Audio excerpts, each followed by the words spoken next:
Despite manufacturers ramping up production of common children's pain relievers containing acetaminophen and ibuprofen, many shelves remain empty, leaving parents with few options. So where can they turn? Pediatrician and founder of Kid Crew, Dr. Dina Kulik, joins us live now on CP24 Breakfast. Dr. Kulik, thank you for your time. Is this sick kids, few medication options, is this situation getting better or worse in recent weeks? From what I hear from families, it seems pretty similar kind of over time. Some pharmacies seem to have these medications in stock, others do not, but usually there's some option otherwise in terms of being able to crush medications or use a medication that might be for an older child. As long as the right dose is followed for your child, there seem to be options available. And, you know, our CP24's Nick Dixon, he's away today, but he had one recommendation from a pharmacist to try a suppository. Now, most kids won't eat vegetables. What are the odds of that working?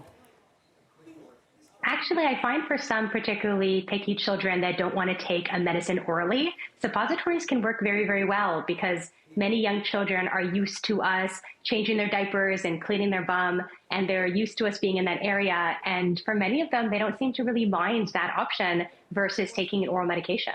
Okay, that's interesting. And if pain medications are scarce and doctors and emergency rooms are busy, are there some readily accessible solutions at home that might work to help deal with things like taking the edge off of a fever? Yeah, so keeping your child comfortable. Not every fever needs to be treated. Fever in and of itself is not dangerous. This is very important. I think a lot of families think that fever on its own is something that's dangerous and can hurt their child or damage their brain. That is not the case. Fevers are uncomfortable, and I always tell families you want to treat that discomfort. So if your child is sleeping and has a fever, you can absolutely let them be, let them sleep it off.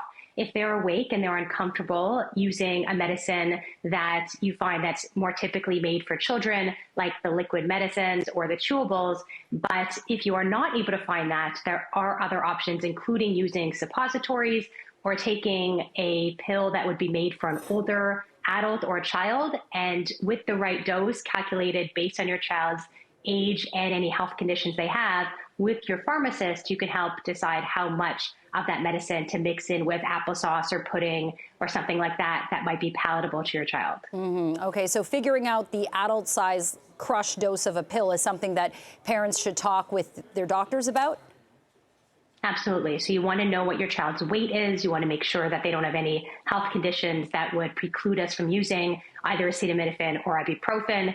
We never, ever, ever want to use aspirin for children. Please never give your child aspirin. That is simply not safe. But acetaminophen or ibuprofen options can be crushed and mixed in with food or liquid, but we have to make sure the dose is appropriate to be therapeutic and not risk toxicity. Yeah, absolutely. All right, pediatrician and founder of Kid Crew, Dr. Dina Kulik, thanks so much for your time this morning and your tips. Take care.